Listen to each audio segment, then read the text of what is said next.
मैं कम से कम 2 वर्ष में 50 जगहों पर मैंने ये बताया है कि प्रशांत किशोर का आंदोलनों में कोई यकीन नहीं है। आम आदमी पार्टी आंदोलन से निकली हुई पार्टी है, अन्ना के आंदोलन से। प्रशांत किशोर का आंदोलन में कोई यकीन ही नहीं है। इसलिए नहीं कि अन्ना के आंदोलन में क्या हुआ कि जेपी के आंदोलन में क्या हुआ। मानव सभ्यता के इतिहास को दुनिया में आप पढ़िएगा तो आपको पता चलेगा कि आज तक फ्रांस की क्रांति को, आंदोलन को अगर अपवाद के तौर पर हटा दिया जाए तो दुनिया में किसी भी आंदोलन से समाज के सृजन का काम नहीं हुआ है। आंदोलन जो है, इसको समझिए, आंदोलन जो है वो तेज हथियार है जिससे आप बड़े से बड़े वृक्ष को काट सकते हैं। उस हथियार से आप बड़े से बड़े नेता को हरा सकते हैं, सल्तनत को सत्ता से हटा सकते हैं, सल्तनत को उखाड़ सकते हैं, उससे नए समाज का सृजन नहीं कर सकते। यहां बिहार में जेपी का आंदोलन हुआ, उससे तब की सरकार, दिल्ली की सरकार, इंदिरा गांधी को हटा दिया गया, लेकिन उससे देश और बिहार में नए समाज का सृजन नहीं हुआ। जन सुराज में हमने कोई आज तक धरना प्रदर्शन नहीं किया, बिहार बंद का कॉल नहीं किया, किसी को गाली गलौज नहीं करा, किसी अधिकारी के कार्यालय पर जाकर धरने पर नहीं बैठे, ये भी नहीं कहा कि वोट किसको दो, किसी नेता के खिलाफ भी कुछ नहीं बोला। सिर्फ इतना जाकर बोले कि तुमने भैया जिस चीज के लिए आज तक वोट दिया वो तुमको मिला, तुमने एक ही चीज के लिए जीवन में वोट नहीं दिया है, वो है अपने बच्चों के पढ़ाई और रोजगार की बात। तुमने वोट दिया मंदिर के लिए, तो तुम्हारे वोट से ही मंदिर भले अयोध्या में बना है, तुम्हारा वोट का ताकत है कि मंदिर वहां बना है। तुमने वोट दिया 5 किलो अनाज के लिए, तो कितना भी भ्रष्टाचार है 4 किलो अनाज मिल रहा है। तुमने लालू जी को वोट दिया गरीबों को, पिछड़ों को आवाज के लिए, तो लालू जी का चाहे जितना जंगल राज हो, उसमें और कुछ हो चाहे नहीं, गरीब और पिछड़ों को, वंचितों को आवाज मिल गई। नीतीश को आपने वोट दिया बिजली के लिए, तो नीतीश के राज में कितना भी बिहार में बदहाली हो, बिजली घर घर आ गई। लोकतंत्र की इस ताकत को समझिए, वोट की इस ताकत को समझिए। आपका पूरा दिमाग इसमें लगता है कि वोट किसको दे। जन सुराज ये कह रहा है कि इसका कोई महत्व ही नहीं है कि वोट किसको दे, महत्व इस बात का है कि वोट किस बात के लिए दे। तो हम लोग ये कह रहे हैं कि वोट जिसको देना है दो। 2 बरस के मेरे वक्तव्यों में आप कहीं दिखा दीजिए कि हमने लोगों को कहा हो कि वोट जनसुराज को दो। हम ये कह रहे हैं कि वोट जिसको देना है दो, लेकिन वोट अपने बच्चों के लिए दो, अपने बच्चों के पढ़ाई, परवरिश और उनके रोजगार के लिए दो, मंदिर के लिए नहीं, नाली गली के लिए नहीं, नेता के बच्चे के लिए नहीं, अपने बच्चों के लिए वोट दो। यही बात बता रहे हैं। इसमें आम आदमी पार्टी से इसमें क्या कंपैरिजन है? आम आदमी मिलता जुलता, आपका चेहरा भी हमसे मिलता जुलता है, तृणमूल भी बना होगा तो उससे भी कुछ मिलता जुलता आपको दिखेगा, डीएमके भी कभी बना होगा द्रविड़ आंदोलन से तो भी आपको कुछ मिलता जुलता दिखेगा। मिलता जुलता क्या होता है भाई? वो एक आंदोलन से निकली हुई पार्टी है जहां कुछ लोगों ने ये कहा कि हम वो जानते हैं कि ये कानून लाने से भ्रष्टाचार रुकेगा। हम कह रहे हैं भैया हमको कुछ नहीं पता, हम बिल्कुल उसका उलट बता रहे हैं और आपको उसको मिलता जुलता दिख रहा है। हम कह रहे हैं हमको कुछ पता ही नहीं है। अगर 1 नहीं 10 प्रशांत किशोर आएंगे तो भी बिहार नहीं सुधरेगा। रोज कहते हैं बिहार तब सुधरेगा जब बिहार के लोग सुधरेंगे। 500 रुपया लेकर वोट दीजिएगा तो मुखिया आपका चोर नहीं होगा तो हरिश्चंद्र होगा, और रोज जाकर कैमरे पर कहते हैं। प्रशांत जी, माननीय सिंह जयदेव कनावे से ये जानना चाह रहा था कि 2 अक्टूबर गठन के बाद 2025 के चुनाव में जनसुराज आ रही है, किसको अपना प्रतिद्वंदी मानती है और क्या मानक होना चाहिए कैंडिडेट्स के लिए? 2025 में जनसुराज 243 सीटों पर चुनाव लड़ेगी। 242 नहीं, याद रखिए, 243 सीटों पर जनसुराज चुनाव लड़ेगी। जो लोग चुनाव लड़ेंगे उसमें 2/3 से ज्यादा लोग ऐसे होंगे जो पहले से ना राजनीति में हैं या ना राजनीति में कभी चुनाव लड़े। नए लोग आपको दिखेंगे, वो समाज से मत कर निकाले गए लोग होंगे। उनका चुनाव की जो प्रक्रिया है वो पूरी हमने समाज में जारी की है। आपने अमेरिका में अभी प्रेसिडेंट का चुनाव हो रहा है, आपने कभी ये पढ़ा सुना कि अमेरिका में प्रेसिडेंट का टिकट कौन देता है? अमेरिका में डोनाल्ड ट्रंप रिपब्लिकन पार्टी के कैंडिडेट होंगे, टिकट कौन दिया? ये टिकट देने की एक प्रक्रिया है, कोई व्यक्ति नहीं देता है। वहां पर जिसको भी रिपब्लिकन पार्टी का उम्मीदवार होना है, डेमोक्रेटिक पार्टी का उम्मीदवार होना है, वो अपना एप्लीकेशन देता है, वो खड़ा होता है और समाज के सामने अपना प्रोग्राम बताता है कि हम रिपब्लिकन पार्टी के उम्मीदवार के तौर पर हमारा समर्थन कीजिए। हम अगर उम्मीदवार बनेंगे तो हम ऐसे डेमोक्रेटिक पार्टी को हराएंगे और ऐसे अमेरिका को आगे बढ़ाएंगे। ये व्यवस्था जनसुराज बिहार में लागू करेगी। किसके साथ चुनाव आ रहे हैं, किसके साथ होगा? अब बहुत तुरंत 2020 का जमाना है, आप लोगों को तुरंत आंसर चाहिए। अभी पूछा कैंडिडेट का मानक क्या होगा, मानक सुनने से पहले किसके साथ चुनाव होगा, वो जब तक बताएगा नहीं तो आप बताइएगा कि अभी कैबिनेट में कौन आएगा। तो जनसुराज भी हर विधानसभा क्षेत्र से 5 से 7 ऐसे लोगों का नाम दिसंबर से पहले जारी करेगा जिसको हम संभावित उम्मीदवार के तौर पर देखते हैं, ताकि क्षेत्र की जनता 1 बरस तक उस शख्स के साथ काम करके, देखकर, सुनकर, परखकर और हर 3 महीना पर उसका रिपोर्ट कार्ड जारी करेंगे कि ये जो 7 हैं इसमें क्षेत्र की जनता, अगियाओं की जनता, बड़ारा की जनता बता रही है कि ये आदमी सबसे अच्छा उम्मीदवार है। और 1 बरस के इस प्रयास के बाद जो नंबर 1 पर आया, जिसको क्षेत्र की जनता ने चुना, वही जनसुराज का उम्मीदवार हो गया। तो ये चुनाव की प्रक्रिया है। आपने पूछा चुनाव लड़ाई किससे होगी? लड़ाई स्वाभाविक है एनडीए से होगी। इसलिए होगी एनडीए से कि अभी अगर लोकसभा का चुनाव का नतीजा देखिए तो करीब 176 विधानसभा क्षेत्र में एनडीए आगे है। तो हम लोगों की लड़ाई सीधे तौर पर एनडीए से होगी। आरजेडी यहां तीसरे नंबर का दल होगा। विपक्षी दल आपने बोला कि एनडीए है, लेकिन एनडीए और जनसुराज में अगला चुनाव होगा, आप देखते जाइए। लेकिन सर नेशनल पॉलिटिक्स का सवाल है, लोकसभा चुनाव में भोजपुरी के नाम पे लड़ा जाता है और बिहार का पॉलिटिक्स अलग होता है सर, समीकरण अलग होता है। मेरे भाई ऐसा है, यहाँ एनडीए के उम्मीदवार एनडीए के मुख्यमंत्री नीतीश कुमार हैं और उनके सहयोगी दल हैं भाजपा। ठीक है, बिहार में पिछले 30 वर्षों से लालू नीतीश का राज है और बिहार की बर्बादी के लिए लालू नीतीश जिम्मेवार हैं। लेकिन उनसे बड़ा दोषी भी कांग्रेस और भाजपा है। क्यों है, इसको ध्यान समझिए। लालू जी चाहे बिहार के जितने बड़े नेता हो, अपने जीवन में सिर्फ एक ही बार बिहार अपने दम पर जीत कर आए।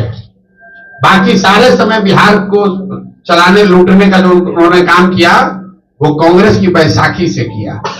कांग्रेस ने वो बैसाखी लालू जी को दी कि बिहार की जनता से जनमत नहीं होने के बाद भी लालू जी 15 वर्ष तक यहां राज कर पाए, कांग्रेस की मदद से। कांग्रेस ने ऐसा क्यों किया? क्योंकि उनको दिल्ली में 10, 15, 20 सांसदों का लालच था।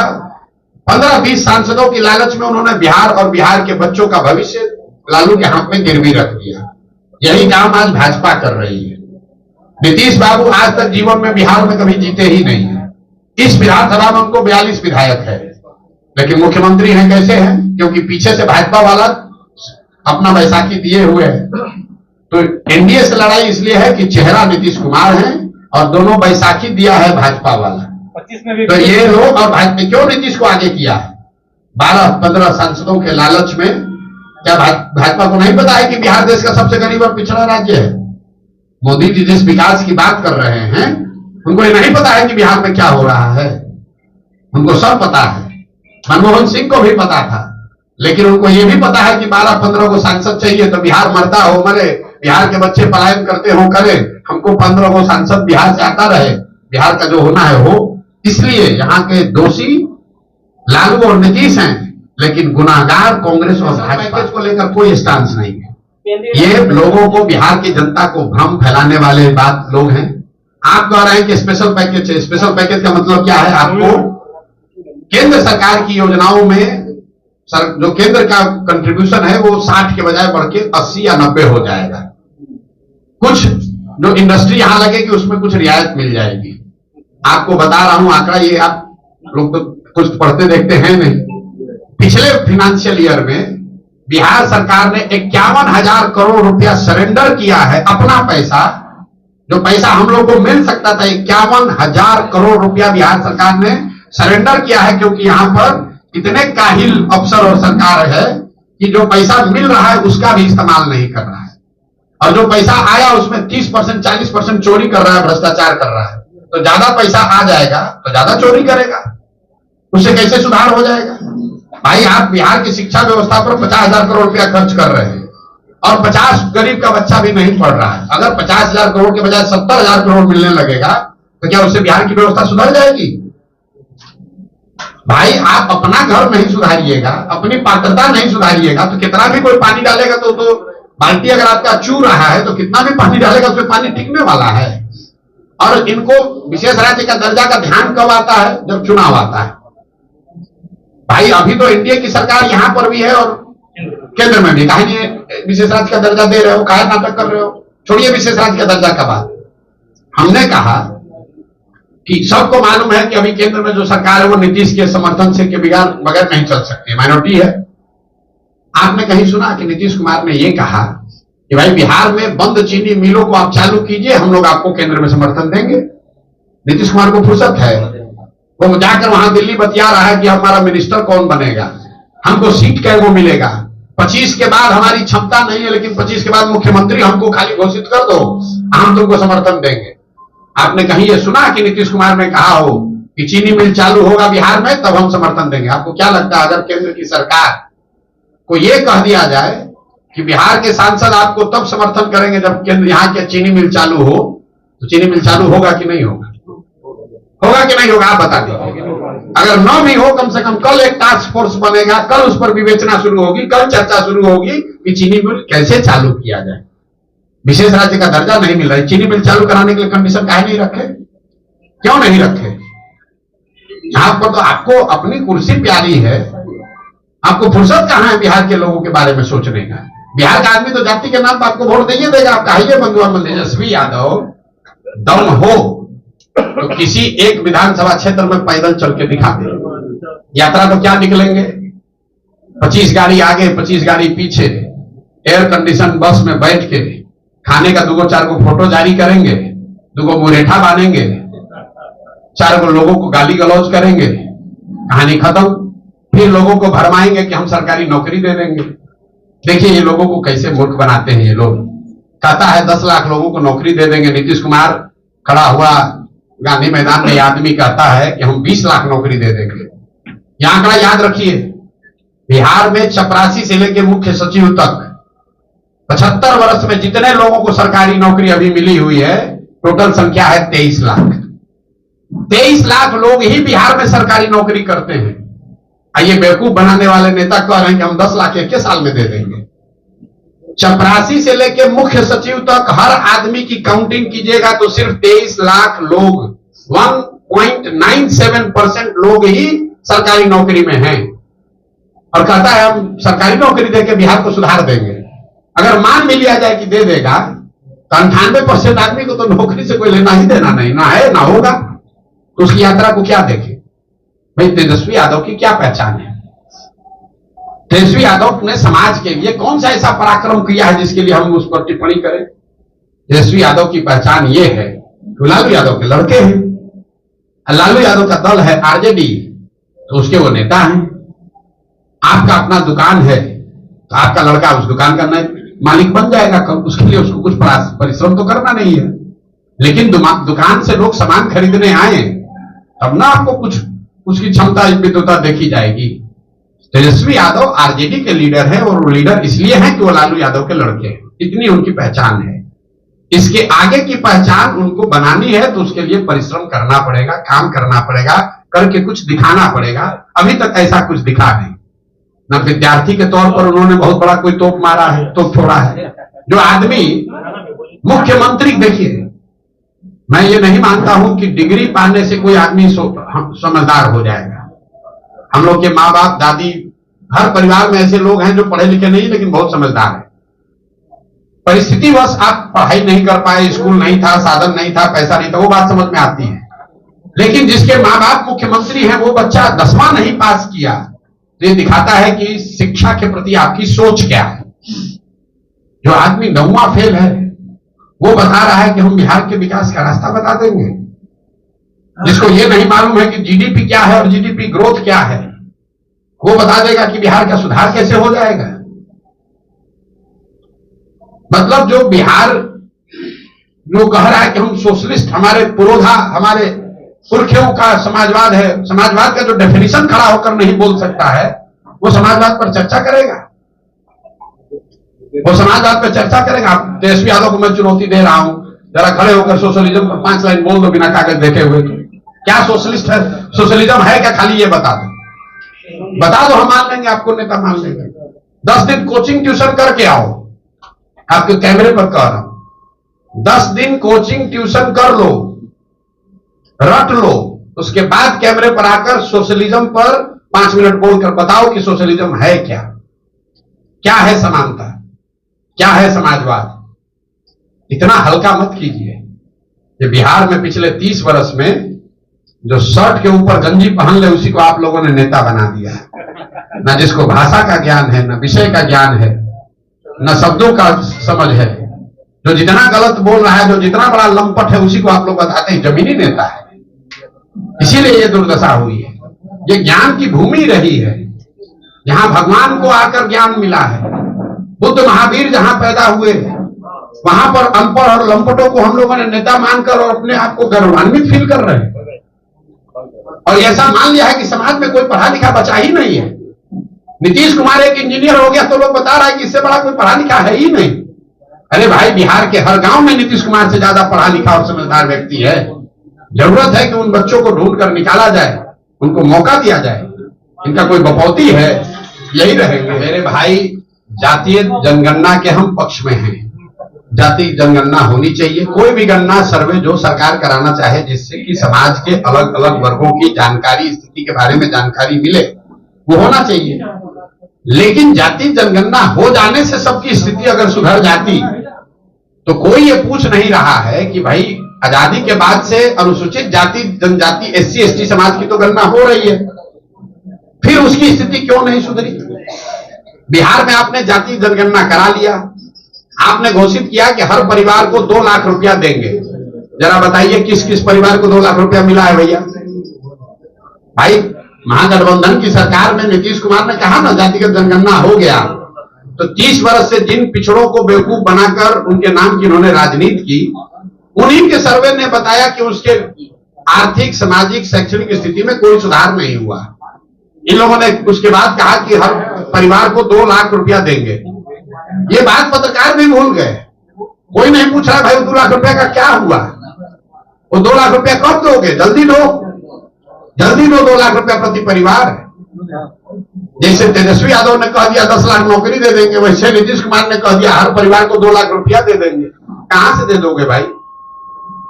सैलरी का तुमको पैसा नहीं है, केंद्र सरकार से भीख मांग रहे हो, तब तुम्हारा सरकार चल रहा है। ऐसी दुर्दशा आपने बिहार की बना दी है। और आप 2 लाख रुपया दे दीजिएगा हर परिवार को, कैसे दे दीजिएगा? और अगर दे सकते हैं तो दे दीजिए, हम लोग आपका करेंगे, आपका सम्मान करेंगे अगर आप ये कर दीजिएगा। जातिगत जनगणना होना चाहिए, लेकिन उससे देश के, राज्य के विकास की सारी कुंजी है वो, ऐसा बात नहीं है। ये तो ऐसे हुआ कि आप कहिए कि हम लाइब्रेरी में जाएंगे और जाकर बस आइंस्टीन बन जाएंगे। अरे भाई, लाइब्रेरी में किताब है, वो किताब होने से आप आइंस्टीन थोड़े ना हो जाइएगा। किताब को पढ़िएगा, पढ़कर कुछ कीजिएगा, तब ना कुछ समझदारी होगी। राहुल गांधी का आपने नाम लिया। राहुल गांधी की पार्टी की सरकार रही है करीब करीब 50-55 साल। विज्ञान उनको आज हुआ है कि जातिगत जनगणना से ही देश का विकास होगा। अगर ये ज्ञान उनको पहले था तो पहले ही कर देते, हम लोग सबका कल्याण हो गया होता।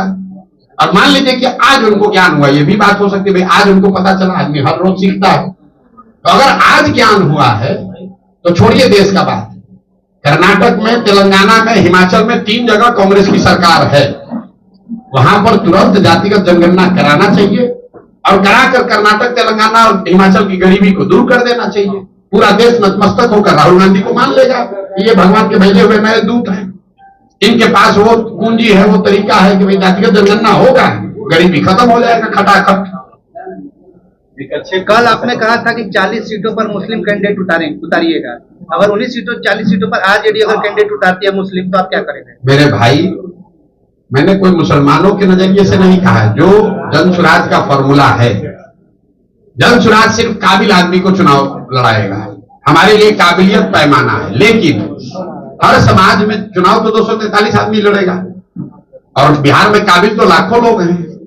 तो उसमें से किस समाज के कितने काबिल लोगों को लिया जाए, उसके लिए ये फॉर्मूला बनाया गया कि जिस समाज के लोगों की जितनी संख्या है उसको उतनी भागीदारी, उस समाज के उतने काबिल लोगों को भागीदारी मिल जाएगी। उस हिसाब से मुसलमानों की आबादी अगर 18% है तो करीब करीब 40 सीट पर काबिल मुसलमान आदमी लड़ना चाहिए।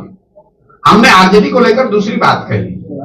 हमने ये कहा कि 30 वर्ष से जिस समाज के वोट से ये अपना लालटेन जला रहे हैं, जिस समाज के ये हिमायती बनने की कोशिश कर रहे हैं, दावा करते हैं, उसके लिए उन्होंने किया कुछ नहीं। लेकिन अब चलो तुमको चुनौती देते हैं, तुम बता दो कि जो 40 सीट दोगे तो हम वहां पर छोड़ देंगे, हम मुस्लिम वहां पर उम्मीदवार नहीं देंगे, वहां हम हिंदू लड़ा देंगे, कोई बात नहीं, क्योंकि हमारे पास तो हर समाज का काबिल आदमी है।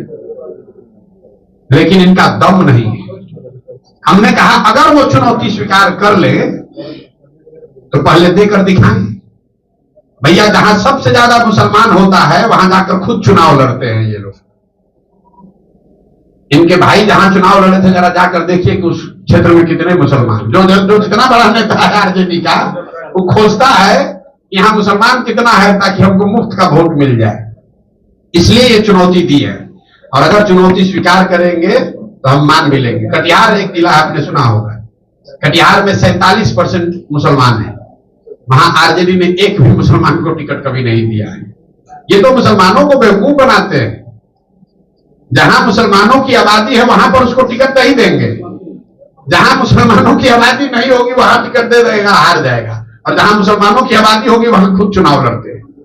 आरक्षण को लेकर आनंद जी जैसे लोग जुड़े हैं सर, आरक्षण को लेकर प्रशांत किशोर का क्या? आरक्षण को लेकर प्रशांत किशोर की सोच ये है कि जो संवैधानिक व्यवस्था आरक्षण को लेकर बाबा साहब अम्बेडकर के संविधान में है वो बनी रहनी चाहिए। कुछ लोगों का ये कहना है कि संविधान में तो इसका प्रोविजन 10-20 साल के लिए किया गया था, इसको इतना लंबा क्यों चलाया जा रहा है? तो संविधान में ये व्यवस्था 10-20 साल के लिए इसलिए की गई थी कि जब 10-20 साल में समाज के वो वर्ग सामान्य वर्गों के बराबर आ जाएंगे, लेकिन वो किसी वजह से नहीं आए, तो आरक्षण की व्यवस्था तब तक चलनी चाहिए जब तक जिन वर्गों को आरक्षण का लाभ मिल रहा है वो सामान्य वर्गों के बराबर आर्थिक, सामाजिक, शैक्षणिक नजरिए से उनके बराबर ना हो जाए। मान लीजिए कि गरीबी हटाओ कार्यक्रम शुरू किया गया 1980 में, तो अगर गरीबी 5 वर्ष में 10 वर्ष में नहीं हटी तो क्या गरीबी हटाने का कार्यक्रम बंद कर दिया जाएगा? आपको रोग है, आपको डॉक्टर ने दवा दी कि आप 2 महीना खाइए ठीक हो जाइएगा, लेकिन अगर 2 महीना में रोग ठीक नहीं होगा तो दवा खाना छोड़ दीजिएगा, तब तो गड़बड़ हो जाएगा ना। तो आरक्षण की व्यवस्था जो संविधान में है वो बनी रहनी चाहिए, तब तक बनी रहनी चाहिए जब तक जिन वर्गों को इसका लाभ मिल रहा है उनकी सामाजिक, राजनीतिक, शैक्षणिक स्थिति सामान्य वर्गों के बराबर न हो जाए।